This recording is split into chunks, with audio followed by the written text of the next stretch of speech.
ಮುಖ್ಯಮಂತ್ರಿ ವಿಜಯ್ ವಿರುದ್ಧ ಡಿಎಂಕೆ ಸ್ಟಾಲಿನ್ ಕಿಡಿಕಾರಿದ್ದಾರೆ. ಶುಭಾಶಯ ಕೋರುತ್ತಲೇ ವಿಜಯ್ ವಿರುದ್ಧ ಸ್ಟಾಲಿನ್ ವಾಗ್ದಾಳಿ ಮಾಡಿದ್ದಾರೆ. ಡಿಎಂಕೆ ವಿರುದ್ಧ ಭ್ರಷ್ಟಾಚಾರದ ಆರೋಪವನ್ನ ವಿಜಯ್ ಮಾಡಿದ್ರು. ಎಲ್ಲ ಕಡೆನೂ ಚುನಾವಣೆ ಸಂದರ್ಭದಲ್ಲಿ ಬರೀ ಅದೇ ಮಾತಾಡಿದ್ದು. ಆಡಳಿತದ ಅರಿವೇ ಇಲ್ಲದೆ ಟೀಕಿಸುವುದು ತಪ್ಪು, ಜನರನ್ನ ತಪ್ಪು ದಾರಿಗೆ ಎಳೆಯಬಾರದು. ಸ್ಟಾಲಿನ್ ಹೇಳ್ತಾ ಇರೋದು ಇದನ್ನ. ಸಿಎಂ ವಿಜಯ್ ಆರೋಪಕ್ಕೆ ಡಿಎಂಕೆ ಸ್ಟಾಲಿನ್ ತಿರುಗೇಟನ್ನು ಕೊಟ್ಟಿದ್ದಾರೆ. ನೋಡಿ, ಅನುಭವ ಇಲ್ಲ ಅಂತಂದ್ರೂ ಕೂಡ ಕೆಲವೊಂದಿಷ್ಟು ವಿಚಾರಗಳು ಗೊತ್ತಾಗಲ್ಲ ಅನ್ನುವಂಥದ್ದು ಮೂರ್ಖತನದ ಪರಮಾವಧಿ. ಅದು ಅವನಿಗೆ ಅನುಭವ ಇಲ್ಲ, ಅವನಿಗೇನು ಗೊತ್ತಿಲ್ಲ ಅನ್ನೋದಲ್ಲ. ನೋಡಿದರೆ ಗೊತ್ತಾಗತ್ತೆ ಕೆಲವೊಂದಿಷ್ಟು ಏನು ನಡೀತಾ ಇವೆ ಅಂತ ಹೇಳಿ. ಅದನ್ನು ಅನುಭವಸ್ಥರು ಮಾತನಾಡಿದರೆ ಮೂರ್ಖರು ಅಂತ ಕರಿಬೇಕಾಗತ್ತೆ. ಹಾಗೆ ಆಗೋದದು.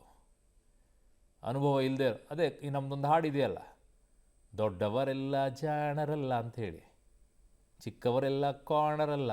ಅದು ಸ್ಟಾಲಿನ್ ಅವರು ಅರ್ಥ ಮಾಡ್ಕೊಳ್ಬೇಕು. ನೀವು ಅಧಿಕಾರದಲ್ಲಿದ್ದಾಗ ಹೇಗೆ ನಡ್ಕೊಂಡಿದ್ದೀರಾ, ಯಾವ ರೀತಿಯಾಗಿ ನಡ್ಕೊಂಡಿದ್ದೀರಾ, ಜನ ಯಾಕೆ ನಿಮ್ಮನ್ನು ಚೀತು ಅಂತ ಹೇಳಿ ಆಚೆ ಕಳಿಸಿದ್ದಾರೆ ಅನ್ನೋದನ್ನು. ಯಾಕೆ ಕಳಿಸಿದ್ರಾಗಿದ್ದಾಗ ನಿಮ್ದು ಅಷ್ಟೊಂದು ವಿಶ್ವಾಸ ಇದ್ದಿದ್ರೆ